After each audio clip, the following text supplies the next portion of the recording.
আসসালামু আলাইকুম। আজকে আমি স্পাইসি চিকেন ফ্রাই বানাবো। চিকেন ফ্রাই বানাতে যা যা লাগবে, ১ কেজি মুরগি নিয়েছি, আমি ছোট করে কেটে নিয়েছি। আপনারা চাইলে বড় পিস করে কেটে নিতে পারেন। আদা রসুন বাটা, জিরা বাটা, ধনিয়ার গুঁড়া, মরিচ গুঁড়া, গরম মশলার গুঁড়া, সস, গোলমরিচ গুঁড়া, সয়া সস, ভিনেগার, লেবুর রস,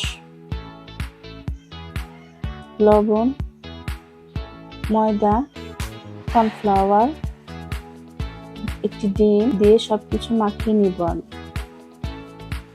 মাখানো হয়ে গেলে ১ ঘন্টা মেরিনেট করে ফ্রিজে রেখে দিব।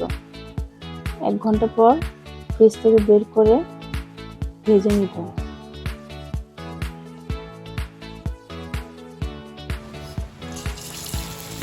চিকেনগুলো ভেজে নিচ্ছি ডুবো তেলে। আপনারা চাইলে চিকেনগুলো ডিপ করে রেখে দিতে পারেন। যখন খেতে ইচ্ছে করবে তখন বের করে তেলে ভেজে নিতে পারেন। হয়ে গেল আমার চিকেন ফ্রাই।